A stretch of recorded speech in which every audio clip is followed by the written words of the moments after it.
Bonjour et bienvenue dans Coup de Zoom, l'émission de Mobility TV consacrée à un seul constructeur automobile. Après avoir détrôné General Motors et ravi la place de premier constructeur automobile mondial, c'était il y a longtemps, Toyota est tour à tour premier ou deuxième constructeur au monde. Et en tout cas, il suffit de voyager à travers le globe pour se rendre compte que des Toyota, il y en a absolument partout. Elle est dans la culture populaire, y compris dans les zones les plus arides du fait des fameux 4x4 franchisseurs. Mais l'image que l'on a de Toyota plus près de chez nous et ces dernières années, c'est bien sûr l'hybride. Toyota est le maître étalon avec la Prius dans les années 90, modèle qui n'a cessé d'évoluer et surtout à faire des petits, puisqu'aujourd'hui, à part les VU et les gros 4x4, aucune voiture ne fonctionne à autre chose que l'hybride essence, offre qui peu à peu va être désormais renforcée par de l'hybride rechargeable. Bonjour Franck Marotte. Bonjour. Vous êtes le PDG France de Toyota. Bonjour aussi à Bernard Julien, bonjour. Maître de conférence à l'Université de Bordeaux. Bonjour à Bernard de Bouvry. Bonjour. BDC Consulting. D'abord, Franck Marotte, cette année 2020, cette annus horribilis, comment elle s'est déroulée pour Toyota ? Elle a été forcément compliquée. Nous qui sommes des aficionados de la planification, de la prévision, eh bien évidemment on a été très perturbés dans cet exercice-là. Et on a été en permanence adaptation à tout ce qui nous est tombé dessus. Néanmoins, quand on dresse le constat de l'année, par rapport à cet environnement ultra perturbé, eh bien on s'en sort finalement très très bien, à bien des égards.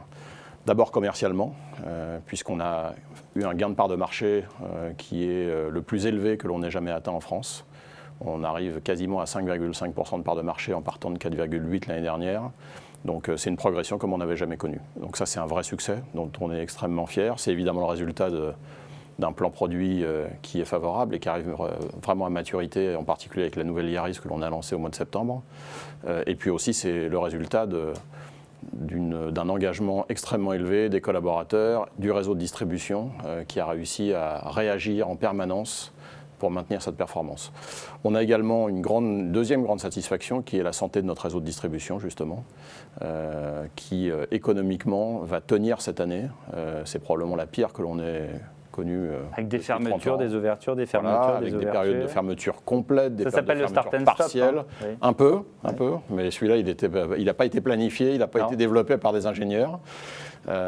Et donc on s'en sort avec un réseau qui restera finalement positif en termes de résultats économiques cette année, et c'est aussi la deuxième grande satisfaction. Bernard Julien, fast-checking de ces chiffres. Oui, alors effectivement, vous avez des parts de marché qui sont en train de chatouiller celle de la marque Volkswagen. Si on regarde bien, ça pourrait même se retourner à la fin de l'année. Ça correspond au fait que l'hybride, ça marche très bien et vous êtes les champions de l'hybride. Hein. Si je regarde bien, en hybride non rechargeable, vous devez placer 4 voitures dans le top 10, quelque chose comme ça. Hein. Donc, en fait, vous êtes en avance sur les autres constructeurs sur la partie véhicule vert. Ce qui est d'étonnant quand on regarde les chiffres, c'est que vous êtes très présent sur ces hybrides-là. Et puis sur les grosses progressions que font et l'hybride rechargeable et l'électrique, il n'y a pas Toyota ou il y a très peu Toyota, puisque en gros vos hybrides rechargeables sont quand même très loin. Est-ce que c'est une volonté de la part de Toyota de dire bon, nous on n'a pas besoin de verdir nos immatriculations pour ce qu'on est déjà au niveau, donc on ne s'embête pas avec ce qui occupe les autres, quoi. Alors, notre stratégie a toujours été d'essayer de développer des technologies et des produits qui correspondent à des besoins clients en termes d'usage et puis en termes aussi d'accessibilité prix. Et donc on essaye en permanence de faire dans chaque segment des offres qui correspondent à cela. Ça ne veut pas dire qu'on s'interdit d'investir dans l'ensemble des technologies. Au contraire. On a une santé financière au niveau mondial chez Toyota qui nous permet globalement de maintenir des niveaux d'investissement en recherche et développement très élevés. Et donc on va faire tous les paris sur l'ensemble des technologies dans les années qui viennent. Hybride auto-rechargeable, celui qu'on a démarré il y a 20 ans. Hybride rechargeable, et on a lancé le RAV4 PHEV il y a quelques mois, qui est le premier de la gamme de ce point de vue. En vente le mois dernier. Voilà, alors on est encore dans une phase de développement en termes de production, en termes d'approvisionnement et en termes de vente également. Donc ce n'est que le début, mais on ne doute pas que ça progresse. Pourquoi ? Parce que justement dans ce segment-là, on a estimé qu'il y avait un besoin client, il y avait des usages clients qui correspondaient aux caractéristiques du PHEV. On va faire de l'électrique à batterie, qui va se développer dans les véhicules utilitaires en partenariat avec PSA et qui également va se développer avec des offres VP qui vont également arriver dans quelques mois. La première d'entre elles, elle est dans la marque Lexus avec l'UX EV qui a déjà été présenté et qui va être lancé début 2021. Qui est 100% électrique. Qui est 100% électrique. Et pourquoi là encore? Parce que c'est un SUV plus urbain que ceux qui sont dans la gamme au-dessus. Et donc dont l'usage correspond pleinement à une utilisation de l'électrique à batterie. Avec une autonomie de combien Avec une autonomie de 350 km, donc qui correspond là encore pleinement à un usage urbain, périurbain, qui correspond à la typologie de la voiture. Et puis bien sûr, on essaye d'être à nouveau très en avance sur l'électrique à pile à combustible, qui utilise de l'hydrogène. Et là, on est au début d'une nouvelle histoire, d'une nouvelle aventure, un peu comme ce qu'était l'hybride il y a 20 ans. Et ça constitue aussi, de notre point de vue, un vecteur de développement important. Il y a une nouvelle Mirai qui va sortir au mois de janvier en France et qui est la suite d'une longue histoire qui va s'écrire dans les poids lourds, dans les véhicules utilitaires et dans les véhicules particuliers. Donc tout ça pour dire qu'on va faire tous les paris. Il est très difficile à ce stade de dire très exactement, par segment, par type de produit, quelle est la technologie qui sortira vainqueur dans 5 ans, dans 10 ans, parce qu'il y a encore beaucoup d'incertitudes en termes de coûts, en termes de développement de ces technologies, en termes de sourcing des matériaux qui sont nécessaires pour ces technologies, en termes d'investissement des pouvoirs publics dans les infrastructures, que ce soit des recharges pour les véhicules à batterie, que ce soit des stations pour l'hydrogène. Donc il est très hasardeux de se dire qu'une technologie va gagner. Et chez Toyota, on a vraiment l'intention de tenir le cap sur l'ensemble des possibilités, du champ des possibles, en ciblant au maximum dans chacun des segments la technologie qui nous paraît la plus pertinente par rapport aux usages et à l'accessibilité prix demandée par les consommateurs. Ça, c'est un peu ce que fait Hyundai aussi avec à chaque usage son énergie, y compris l'hydrogène, puisque vous n'êtes pas beaucoup à faire des voitures à hydrogène. C'est ce qu'on appelle la centricité client, d'une certaine manière, c'est-à-dire d'essayer de coller à une demande la plus factuelle possible. Bernard de Bouvry. Vous êtes les champions de l'hybride électrique thermique en France. Est-ce que vous pouvez nous dire quel est le profil de vos clients et en quoi ces clients sont différents ou semblables finalement aux clients classiques des véhicules thermiques? Alors, les premiers clients de cette technologie étaient écolos, novateurs, amateurs de nouvelles technologies. Bon, ça, c'était il y a 20 ans. La clientèle s'est considérablement élargie, et surtout depuis 5 ans, depuis la crise du diesel, où là, ça s'est énormément accéléré, et en particulier sur les petits véhicules, où aujourd'hui le diesel a complètement disparu, l'essence est fortement consommatrice, émettrice de CO2. Ce qui vous a fait arrêter le diesel d'ailleurs. Ce qui nous a fait aussi nous-mêmes arrêter le diesel. Et donc aujourd'hui, on a une offre qui est largement diffusée, et en plus il y a des concurrents qui viennent sur ce type de technologie, ce qui en l'occurrence nous paraît extrêmement intéressant, parce que ça va permettre globalement d'augmenter la notoriété et la taille du gâteau, on va dire. Cette technologie, elle correspond aujourd'hui à une multitude de clientèles, en général des prix qui sont un petit peu plus élevés que les prix essence pure, à peu près au niveau de ce qu'était le diesel dans les segments correspondants. Donc il y a une nécessité d'un pouvoir d'achat légèrement supérieur à ce qu'il peut être en essence. Une clientèle qui est en général plus précurseur, plus moderne dans la démarche intellectuelle. Dans l'air du temps. Plus dans l'air du temps. Sur les petits segments plus urbaines aussi, puisque c'est là où le mérite de l'hybride auto-rechargeable est le plus important. Voilà. Mais encore une fois, et avec l'arrivée de concurrents sur des technologies similaires, la clientèle s'élargit très très vite. Il y a des basculements qui se font. Sur les véhicules plus gros en taille et plus lourds également, comme des gros SUV, on a constaté par exemple que ce soit chez Lexus ou chez Toyota, le RAV4, le NX, qui sont commercialisés en hybride exclusivement, rencontrent un franc succès sur d'anciens possesseurs de diesel, sur d'anciens possesseurs de grosses motorisations essence, et qui mentalement ont envie d'évoluer. Donc on s'aperçoit quand même que globalement, sous des influences multiples, la pression fiscale, l'évolution des mentalités, l'évolution des modes de conduite, l'évolution des modes de vie également dans les villes. Par exemple, le confinement a fait qu'avec le télétravail, les gens ont des habitudes de consommation, de mobilité qui sont différentes.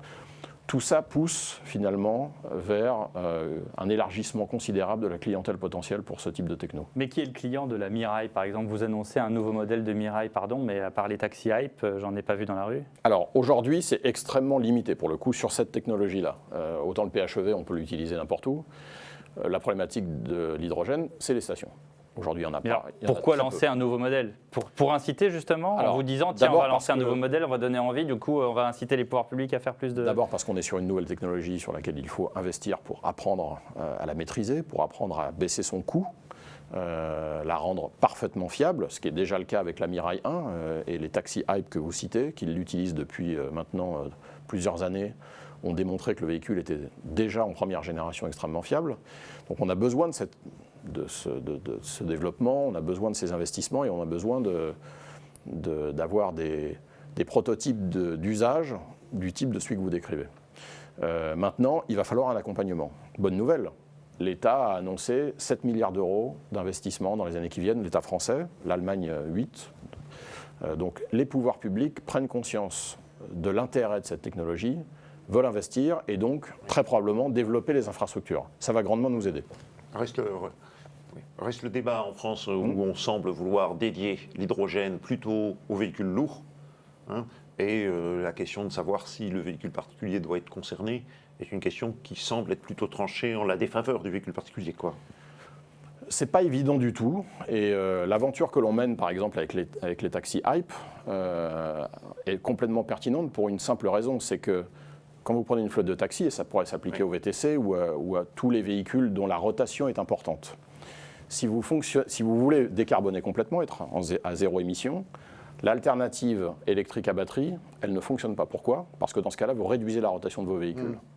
Donc la seule vraie technologie qui répond à ce besoin, c'est l'hydrogène. On recharge en 3 minutes, comme pour le carburant, comme pour le pétrole, et on a une rotation, un usage du véhicule qui reste optimal. Donc on a bien ici une source de besoin, un besoin de véhicules particuliers, mais il y en a d'autres. Des gros rouleurs demain qui veulent rouler en zéro émission. Dans l'état de l'art. Tout ça, on le sait, Franck Voilà. Marotte, mais par exemple, le bilan des taxis hype, c'est lequel? C'est-à-dire, vous avez des chiffres à nous donner en disant, ben voilà, c'est rentable, c'est pas rentable, on perd de l'argent, ils en sont où? Alors aujourd'hui, on a 200 véhicules à la route. On va avoir 600 véhicules à la fin 2021. Au travers d'une croissance forte que l'on est en train d'organiser sous. Oui, si ça ne marchait pas, ils ne vous en commanderaient pas plus. Exactement. Okay. Et l'usage, les coûts d'usage, la fiabilité du véhicule, la rotation des chauffeurs, tout ça a été aujourd'hui mesuré depuis plusieurs années et ça fonctionne. Alors sur le terrain technologique, il y a une autre question qui a été posée à vos prédécesseurs il y a une grosse année. C'est les investissements que Toyota fait sur le solid state. Donc, je me rappelle une interview en mars 2019 où le roi disait c'est prioritaire pour Toyota que de devenir compétent en électrochimie et d'être à même de maîtriser les nouvelles générations de batteries. Oui. Et il disait que effectivement c'était une stratégie relativement originale dans l'industrie automobile mondiale par rapport à ce que la plupart des autres font, et que peut-être Toyota pourrait dégainer plus vite que ce qu'on lit dans les différentes prospectives. Alors où en est Toyota sur le solid state? Alors Toyota continue à travailler. On s'est posé la question de passer directement à cette technologie dans les premières générations pour nos véhicules électriques à batterie. Il se trouve qu'il y a eu une accélération du marché plus rapide que ce que beaucoup avaient anticipé. Encore une fois, depuis la crise du diesel. Et donc, on a organisé un plan pour démarrer la production et la commercialisation de véhicules électriques à batterie avant de maîtriser la technologie solid state. Néanmoins, c'est à l'étude. Ce que disait Didier Leroy reste complètement d'actualité. Et on commence même déjà à réfléchir à la génération d'après. L'objectif, il est clair. Il est de réduire la taille et la consommation de composants dans les batteries, d'augmenter l'autonomie et de réduire la durée des recharges. Voilà. Et le solid state que vous citez, techniquement, est une vraie réponse qui apporte réduction de coûts, augmentation de l'autonomie par rapport à l'espace pris par les batteries et temps de recharge. Donc, et puis en plus, il y a des questions de sécurité qui ne se posent Absolument. plus avec le solid state, Absolument. alors qu'elles se posent avec le Donc on ne sera pas avec du solid state sur la première génération, et l'UX n'est pas en solid state, mais bien sûr, on continue à travailler dessus, et très prochainement, on aura des véhicules qui arriveront avec cette techno. Et sur les gammes de véhicules électriques, donc on comprend qu'il n'y avait pas le feu au lac, si je puis dire, pour vous, puisque vous étiez en avance sur les objectifs CO2 et qu'il n'y avait pas de raison de faire comme PSA ou d'autres ont pu faire cette année. Néanmoins, on a lu aussi dans la presse internationale un certain nombre d'annonces sur des gammes de véhicules électriques, alors plus ou moins volées, les photos qu'on a pu avoir, etc. Est-ce que c'est pour quand ces 4, 5, 6 véhicules électriques là, qu'on a vu annoncer? Le premier donc, arrive en 21, l'UX, chez Lexus. Et puis, les annonces qui ont été faites sur le plan produit sur les 3 prochaines années, tout va arriver au fur et à mesure et s'étaler. Avec des voitures moins coûteuses que l'UX, qui est une voiture premium. Alors, il y aura des véhicules Toyota qui seront donc positionnés sur le marché des généralistes, dans les différents segments dans lesquels on va s'installer. Lexus aura également des compléments de gamme électrifiés. Et il y aura des véhicules qui seront partagés avec d'autres régions du monde, parce que là encore, on est sur des plateformes de développement spécifiques, avec des coûts de développement extrêmement élevés. Donc on a tout intérêt à avoir des zones de commercialisation qui soient multiples. C'est la stratégie historique de Toyota au maximum, et ça doit s'appliquer sur les véhicules électriques. Le marché chinois est très en avance et très demandeur pour décarboner.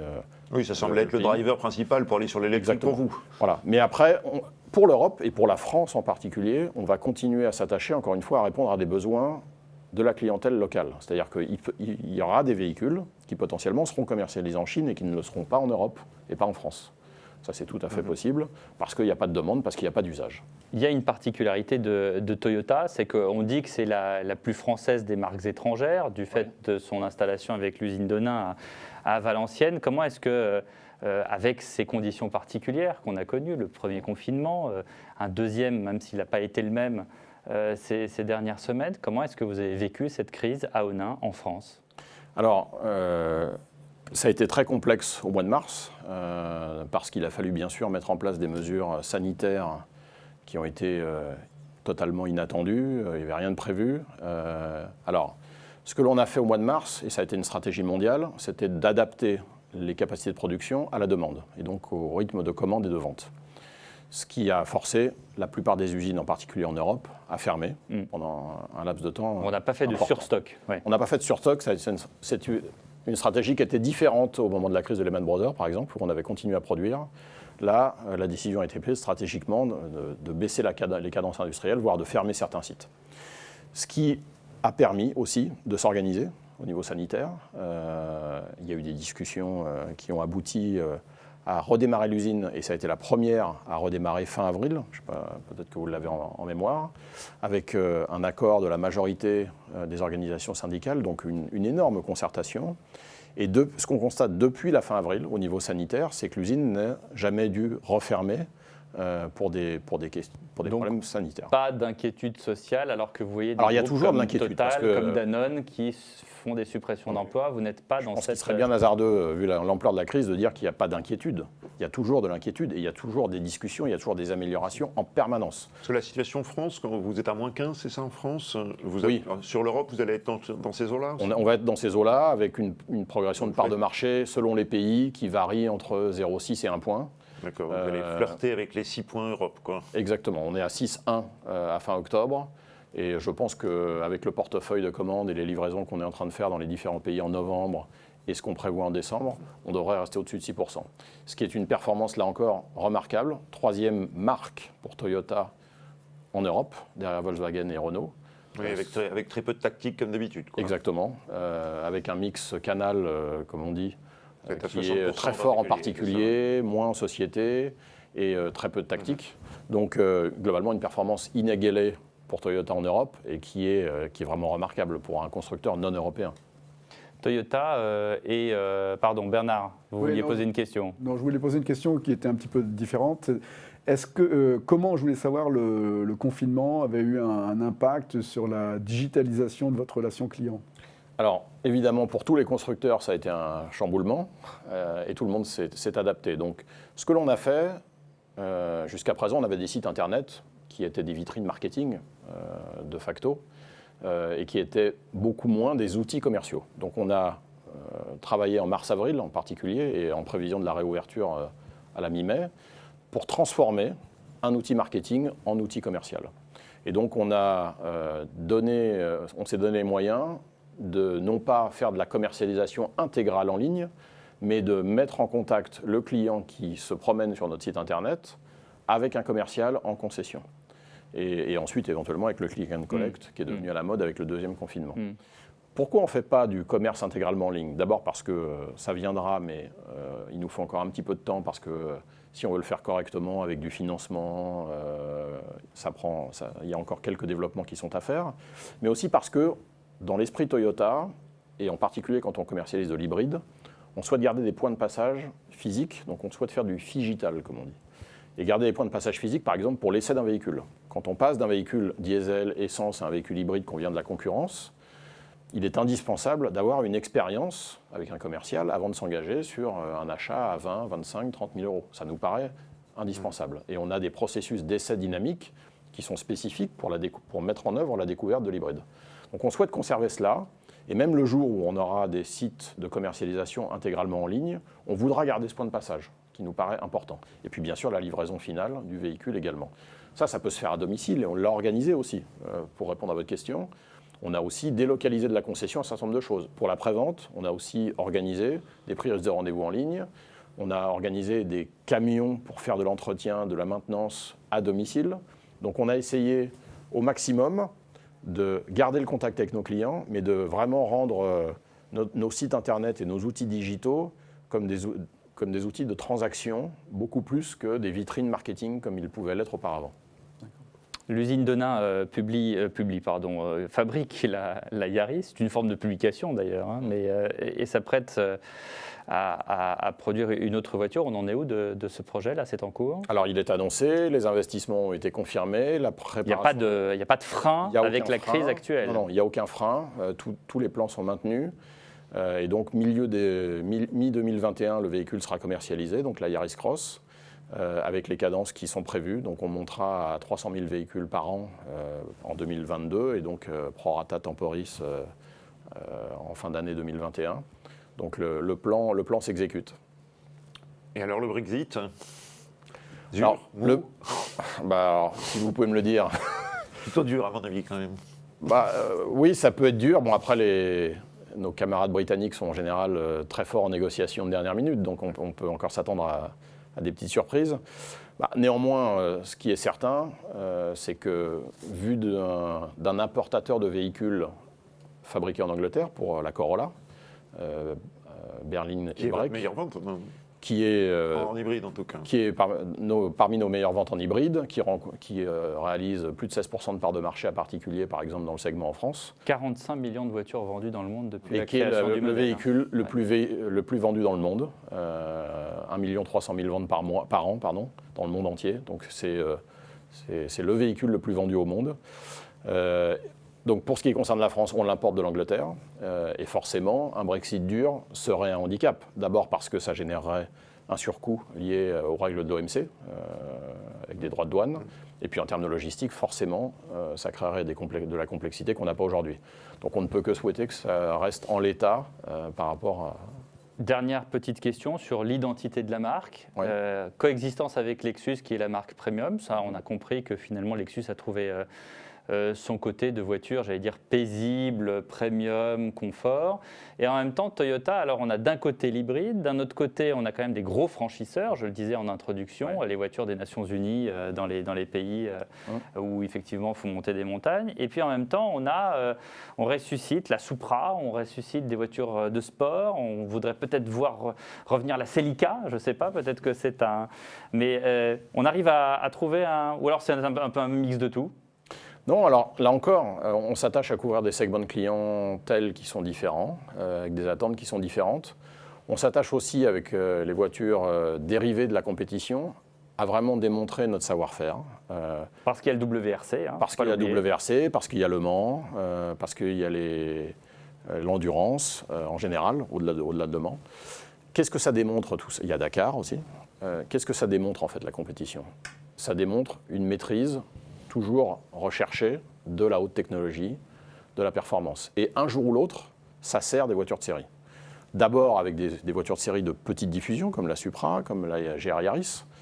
Et puis un jour ou l'autre, il y a plein de technologies qui sont nées en Formule 1, qui sont nées en rallye raid, et c'est à ça que ça sert, et donc il faut y être. Et cette conclusion nous permet de dire qu'une voiture n'est pas une voiture. Tout n'est pas égal, effectivement, dans la production actuelle. Merci beaucoup à vous, Franck Marotte, président de Toyota France, d'avoir été avec nous dans le coup de zoom de Mobility TV.